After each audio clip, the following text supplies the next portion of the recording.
Good morning. This is Dimitri Lascaris coming to you from Montreal, Canada on July 22nd, 2024. Yesterday afternoon, following a deluge of anonymous Democratic Party leaks, as well as outright donor rebellion against Joe Biden's pursuit of a second term in the White House, Biden finally mercifully announced his withdrawal from the race. The last time something like this happened, I was about 5 years old. In March 1968, Democratic President Lyndon B. Johnson stunned Americans by announcing that he would not seek a second term. Like Biden, Johnson had presided over and escalated a monstrous war, the war in Vietnam, and had lied about it shamelessly. One difference between Johnson's withdrawal and that of Biden, however, was the day these two withdrawals happened, was the way these two withdrawals happened. Johnson was not targeted with public pressure and sabotage in the way that Biden was targeted. This was rather unseemly, to put it mildly. And now here to discuss all of this with me is Garland Nixon.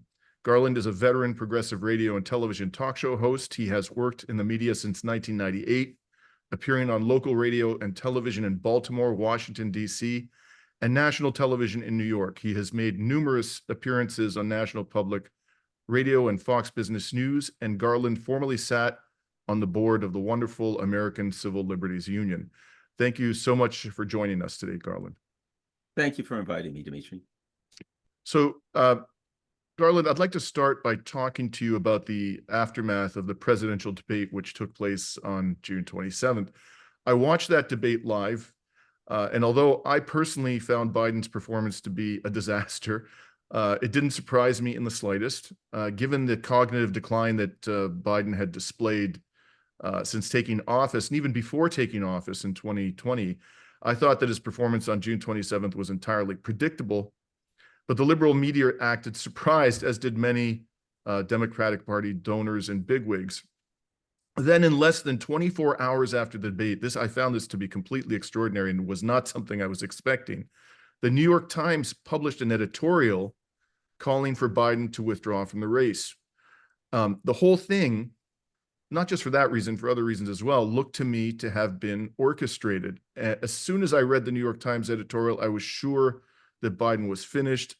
I said so at the time. I also believed and continue to suspect that the Democratic Party elite wanted to get rid of Biden, not only because of his obvious incompetence, but because of the baggage he carries from the failed and disastrous wars in Ukraine and Palestine.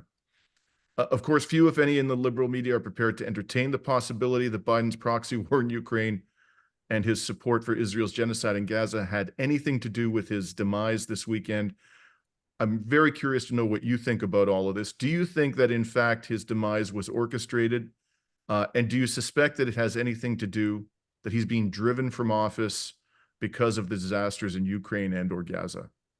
You know, I suspect that the machinations that were used during the primary to ensure that no one could challenge Joe Biden was part of the overall scheme. That during the primaries, a couple of things happened. One that I think is glaringly obvious, and that is in a number of states, in numerous states, Marianne Williamson, RFK Jr., and Dean Phillips were running against Joe Biden. They didn't allow any of their names on the ballot. You got one choice. It was Joe Biden. They literally just absolutely said, we're not even going to even pretend. We're not even going to give you the illusion that you get a choice. Those people are running, but their names don't go on the ballot. Why is that? I think that was part of this overall scheme. They knew they were going to have to get rid of Joe Biden, but their worry was that there would be someone in second place. And if Joe Biden, was forced to vacate his reelection bid, that whoever would be in second place would then have a legitimate claim to succeed Joe Biden as the nominee. So they set it up. I mean, isn't it interesting? They set it up. There was nobody in second place. There really was no primary. Have you ever seen a primary in the history of this nation where, when it was all over with, no one was in second place? That maybe Barack Obama, and I think Bernie or somebody challenged Obama one year, but that just doesn't happen. Why? Because they knew they were going to have to get rid of him. They then set him up. And add this: have you ever seen a debate before the convention in June, again, these anomalies happened. Why? They knew they were going to have to get rid of Joe Biden. And they wanted the ruling elite, the factions of the ruling elite, to fight it out so they could get their choice. They were willing to fight it out amongst various factions of the ruling elite, but they didn't want to give the people any opportunity to have any input or anyone to even claim that they had the voters had chosen them. So it's wide open, and now they can argue between Kamala Harris or Gavin Newsom or whoever they want. I'm with you. It was all a scheme, and it looks pretty obvious. So you've foreshadowed your response to my second question, which is there any chance in hell of a transformative candidate, or even somebody like Bernie Sanders, who in my view would not be transformative, emerging from this train wreck? Or do you think we're going to necessarily end up with somebody like Kamala Harris, or maybe a Gavin Newsom, or Gretchen Whitmer, the Michigan governor? Is there any chance at all that we're going to see a fundamental change in the direction of this party? Normally, as you probably know, in politics, when you talk about change, there's generally two terms that people use. Will a person be a reformer or a revolutionary? A revolutionary says the system is messed up and we need to change the system. The reformer says we need to tweak the system. We need some changes in the system, reform the system, but the system is fine. I think right now there are a lot of people in the United States that wants more of the revolutionary type, more different. The system is fundamentally broken. I saw a poll that said 70% of people under 30 believe that the system is fundamentally broken and needs to be changed, that our system needs to be changed, right? Okay, and of course, it's obvious why, because they're suffering at the hands of the system. But in this instance, we now see that the ruling elite, that the people who are benefiting the most from this system are going to choose the next candidate, which means there is zero chance that they'll choose either a reformist or a revolutionary, that they will choose someone who will be 100% in their corner. They will choose someone that they believe could win. And they're so out of touch with the working class that whoever they choose, be it Kamala Harris and Gavin Newsom, will be, I think, soundly rejected by the working class in the form of a lot of people just staying home. Not that people are going to go over and vote for Donald Trump, which a small portion will, but I think their issue is going to be a lot of people are just going to stay home. And this all recalls those infamous words that Biden spoke to wealthy donors in the run up to the 2020 election. He assured them that nothing would fundamentally change. This was reported by the liberal media at the time. And this is after the Democrats had told everybody that the 4 years under Trump had been the worst 4 years of modern American history. And I think I couldn't agree more, Garland. I think this is exactly where we're heading. We're heading for a status quo candidate who will be the person of the Democratic Party elites choosing, sadly. But I want to sort of deal with the immediate future rather than prognosticate about the more distant future. And that is, now that we all know, I mean, you knew it, I knew it, others knew it before the disastrous debate, but now it can no longer be denied with a straight face that Joe Biden is not capable of running this government. Who's in charge, in your opinion? Who's actually making the decisions that are potentially existential for all of humanity? I've been referring to the Biden administration for some time as the Blinken-Sullivan administration. And, I'm going to be frank, I feel as though Tony Blinken, based on a number of factors, is, I'll use this term, an Israeli spy. You could put it another way, and that is that his allegiance is to Zionism as an ideology, as opposed to, I would put it a more crude way, Israeli spy, but his allegiance is to the ideology of Zionism over and above any of his dedications to the United States as a nation. And I would argue most likely Sullivan is the same way. Those are the people that are running things. And I think what we also see is again, I hate to sound like a broken record, various factions of the ruling elite fighting over whether or not they're aligned with that, or whether or not they want to focus more on the challenges, the U.S. economic challenges on an international scale. And I think that's what we're seeing right now. I think the people that are supporting Trump are looking at U.S. economic challenges on an international scale. I think they're also looking at can they? Yeah, I think one of the things that they saw in the Ukraine conflict is that Russia, China, et cetera, have extensive industrial foundations, which make them stronger. They have a backbone. Your industrial foundation of your country gives you that backbone that you can stand up straight. And I think there are people supporting Trump that have come to the realization that we don't have that backbone anymore, and that they understand the importance of building that. I'm not saying that because I'm pro-Trump. I'm to the left of all of those people. I'm going to vote for Jill Stein, write in the ghost of Hugo Chavez or something. But I'm just saying, as an analyst, I think that's part of the fight going on, the argument going on amongst the people with real money and power. Now, you mentioned the Ukraine war, which is obviously something that is, I think, obvious to anybody with an ounce of objectivity and a functioning brain, which is hurtling towards a terrible conclusion for Zelensky and for the Ukrainian people as a whole. We've heard a lot about Donald Trump's, intentions with respect to the resolution of that war. He claims to be able to resolve it more or less with a phone call. He apparently spoke to Zelensky recently. Publicly, he has been saying he's going to bring this to an end. He picked a vice presidential candidate, J.D. Vance, who is famous or infamous, depending on your point of view, for advocating for an end to this war and saying that it's disaster and a waste of money. But it's, as we saw under Trump's first term, once you actually take power and you become subject to the dictates, as the president inevitably is, of the deep state, what we sometimes call the deep state, the actual policies can end up being very different from those you advertise.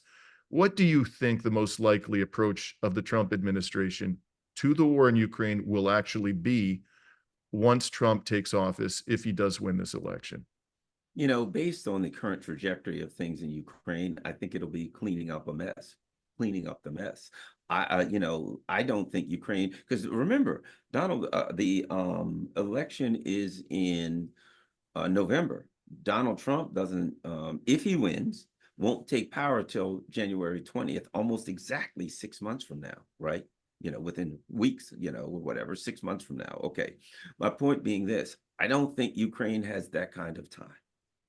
I don't think at this point that Ukraine can hold out militarily, economically. The winter is coming, and their infrastructure, energy, heat, etc., is in great question as to whether or not it will be in a position to support the country. I think they could be looking by then. I think as Ukraine falls apart, one of the issues that Europe is going to have to deal with is a massive number of refugees. I think people are going to, what are they going to do when they have no heat, no food? How do you store your food when your refrigerator doesn't work? They're going to be dealing with disaster. There are many people who look at it and say, how is Donald Trump going to resolve this, looking at it from the snapshot in time where we are right now? 6 months isn't, as you know, in politics, 6 months is an eternity. And right now, as I watch the news, as I read online, I see every day with what the Russians have taken another 2 or 3 villages that I couldn't possibly pronounce, right? So I don't think there are enough villages in the Donbass region to hold up until now. And I suspect that both of the Ukrainian conflict and the conflict in Gaza will be significantly different dynamics by the time that Donald Trump, if he wins, comes to power, and the issue of how he deals with them through the lens of right now will be far different, far different. The past week, in fact, there seems to have been very significant changes on the battlefield. It's been reported, I think confirmed, for example, that Russian forces have cut off the main supply road to the key Ukrainian fortress in the Donbass, Ugledar. They seem to have established an important foothold in the center of Chasiv Yar, which also is a very heavily fortified town to the west of Bakhmut. And they seem to be creating huge problems for the Ukrainian military in the north, in that foothold that they've developed as a buffer zone to attacks in the Belgorod region. And so it's entirely possible that Ukraine's military will collapse completely collapse between now and the election, as you said, it is an eternity, 6 months or however much time we have left before Biden takes over. And there just may be a situation where this Blinken-Sullivan nefarious tag team has to deal with the reality of a Ukrainian collapse. If that happens, do you think these people in a situation of an undeniable collapse will be capable of doing some kind of a deal with the Russian Federation that it could accept? And it's made very clear that there will have to be major territorial concessions in order for there to be a deal? Or do you think they're somehow just going to continue to prolong the madness and the killing, even though it's clear that the Ukrainian army is no longer functional and, there are rapid advances happening on the ground? Number one, Blinken and Sullivan, absolutely not. They're incompetent, hapless bunglers. And even if they wanted to, they're not competent to do it. If they wanted to get a deal, they are incompetent to do it, number one. Number two, there's no one on earth that would believe these people if they made a deal with them. Who would trust them? In order to make a deal, there was a book by Stephen Covey, I love to read all the time, a great book called The Speed of Trust. And basically what he argued was, if you have trust, you can get a deal that fast. No trust, no deal, or it takes forever to get a deal. No one on earth would trust Blinken or Biden. They just wrote a NATO document where they literally said, we are bound by our commitment to human rights and democracy. They don't even practice that here. They literally said, in this document, they said, every country has a right to choose its own security arrangements.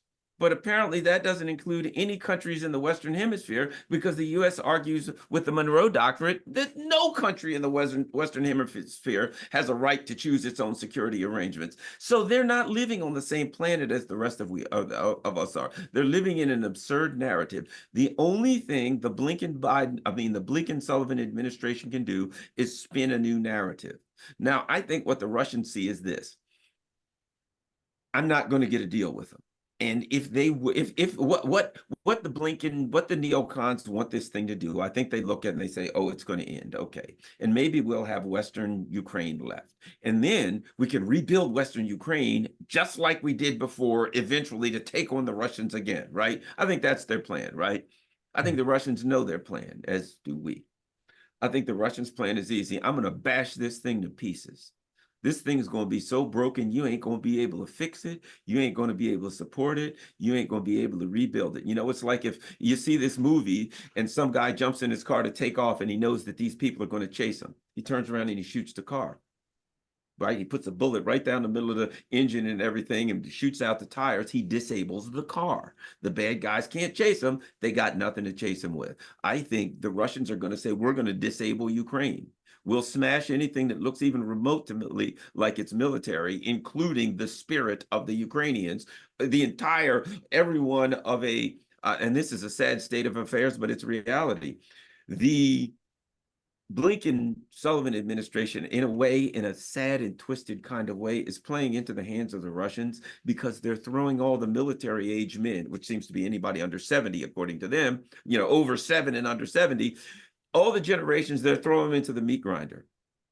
If they wanted to build a new war machine in Western Ukraine, there won't be any men left to fight it, right? And the spirit of the Ukrainians will be broken. If they come back to the Ukrainians after it's over and say to whatever is left of Ukraine, hey guys, we got a great idea. We're going to rebuild this machine and you guys can go right back over there and fight the Russians again. The Ukrainians are going to be like, yeah, no thanks. Yeah, I don't think we're going to, no, sorry, I'm packing my bags. I'm trying to cross the border and become a refugee somewhere in Western Europe. I don't want to go get my arms and legs blown off like the few people that have come back here alive. So they don't have a plan. I think the Russians do have a plan. I think the Russians are executing their plan, and I think it's a successful plan. It will be a successful plan. No deal. They can't get a deal. Nobody trusts them if they made a deal. And they're losing. The Russians don't need a deal. You don't need a deal when you're winning. Now, when we talk about, we've talked about what Trump may do with this disaster that Blinken and Sullivan have created in Ukraine. I want to talk to you a little bit more broadly about what a second Trump presidency might look like. And before I do that, I want to ask you about the attempted assassination of Donald Trump. I've heard you talk about this at length. For those of our audience members who don't know, Garland has many years of experience as a law enforcement official in a senior position, I understand, Garland. So you know a thing or two about a crime scene and how to assess evidence, both circumstantial and direct. Uh, and my sense of your talks about this, I haven't heard you within the last couple of days, but I certainly heard a number of your discussions in the immediate aftermath of the attempted assassination. You are not surprisingly, it seems to me, prepared to entertain the possibility. It's a possibility, nothing more at this stage, that elements of the Secret Service, the deep state, were in on this. They allowed it to happen. Maybe in some way they even helped orchestrate it happening. But there's this possibility, I think, rationally speaking, that people in positions of power in the United States had something to do with this, at a bare minimum, that they allowed it to happen. And whether or not you believe that, whether or not you think that they had anything to do with it, people in positions of power, people in the Secret Service or other elements of the US government, I would think that Donald Trump, being the person that he is and having been basically the subject of every imaginable form of sabotage during the time since, actually going all the way back to 2016, from the deep state, from the liberal media, power mongers in the liberal elite, that he himself would be highly suspicious of this, whatever he may be saying publicly. He has to be at least contemplating the possibility that people in positions of power came after him, and that it wasn't just some mentally unstable lone wolf. And if he's thinking that way, it seems to me that that has to be at least a possibility he's entertaining. I ask myself, how will this affect Donald's second presidency? One possibility is that this will chasten him. This will, that he feels maybe they were sending me a message, and the message is, even as the president, they can take me out. And if he does interpret this that way, there's a possibility that he will just become another pliant, useful tool of the military-industrial complex. I think that that is something that could, I'm not saying it will, but it seems to me that that is one possible way that this attempted assassination could affect Donald Trump's behavior during the second term. Do you see any indication of that? Do you think that that's a possibility, that he's going to fall into line to an even greater degree than he did during his first term because he frankly fears for his life?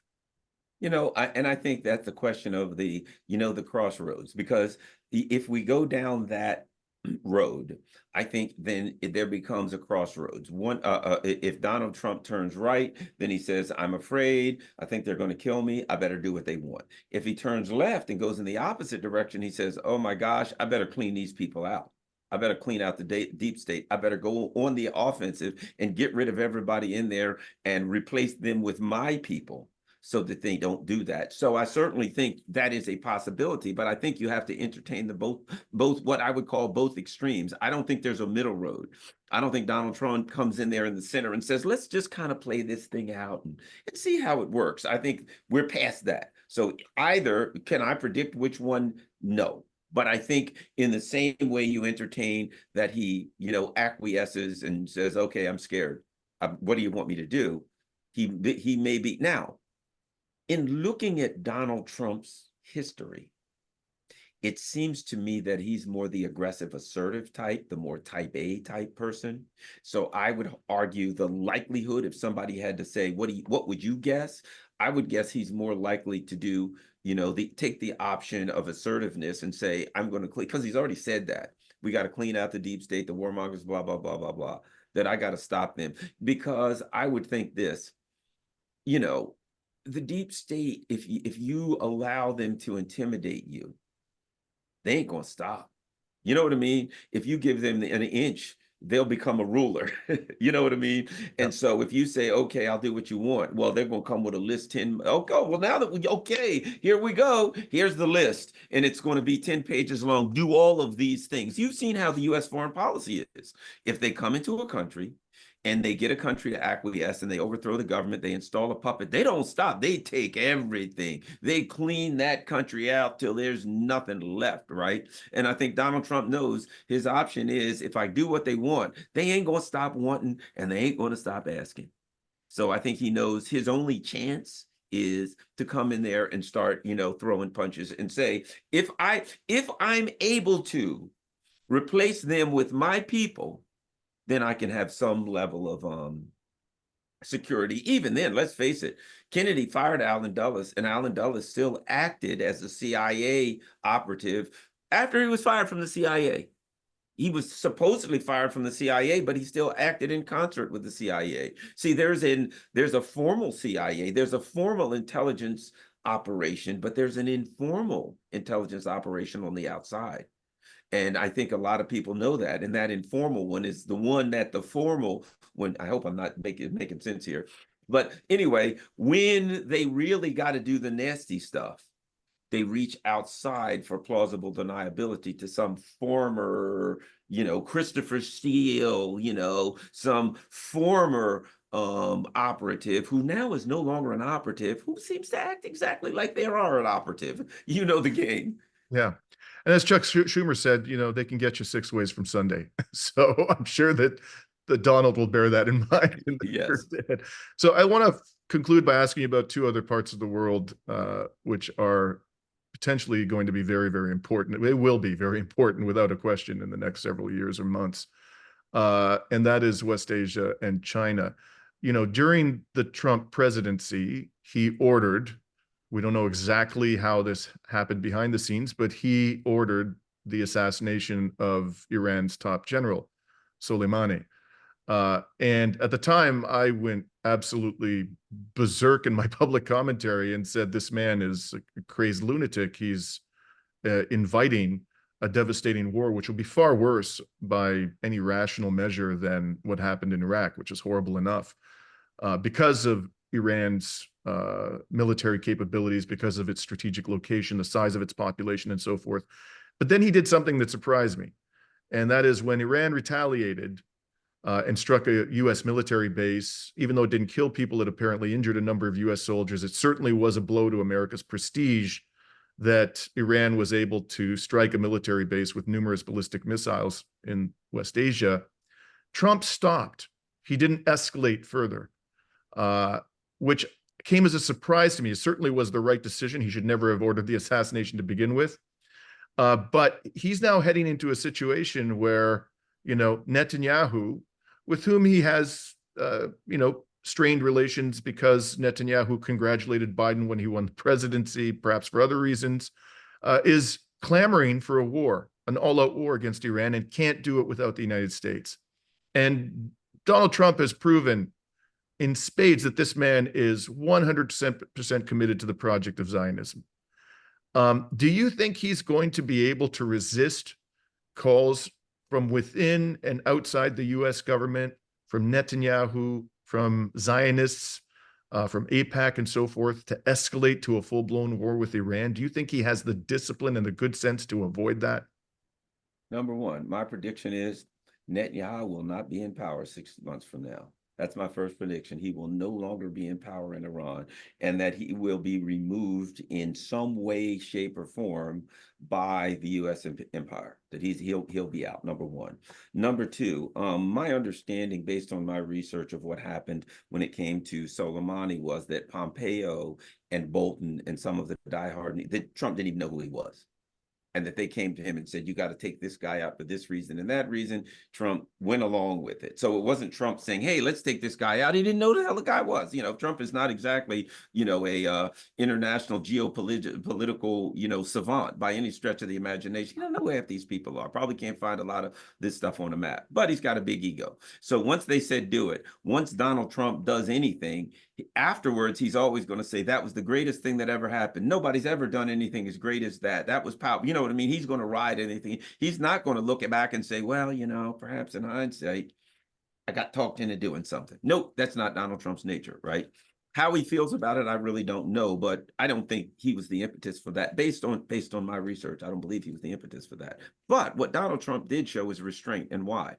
Donald Trump is a transactional guy. He wants deals. It was economic deals. He thinks about getting economic deals. He doesn't want a lot of headaches. Wars are bad for business. And a war in the Middle East is real bad for business because oil is the lifeblood of international industry at this time. I think Donald Trump looked at it and he said, man, they start bombing stuff. They close off the Straits of Hormuz. Holy crap, what's going to happen to all these energy speculators? I don't have to tell you, the derivatives market, what happens when all these energy speculators who took out basically insurance policies on their speculations all at the same time say to the insurer, I lost money, pay me off. 2008 again, they can't. You know what I mean? He knows you could collapse the derivatives market. Any number of terrible things can happen. And Donald Trump economically doesn't want those things to happen. He's not looking for something that's going to have cause economic destruction. I think Donald Trump and the people that the faction of the ruling elite that he represents are looking to fill their pockets, that they're not as ideologically aligned with Zionism or anything else. They are, up until the point where they get money out of it. And right now, Donald Trump said, hey, China, do you want to go to war with China? Nah, I tell you what, they build a lot of cars. Why don't they build them here? Donald Trump is literally saying, let's make money with China. Let's not go to war with China.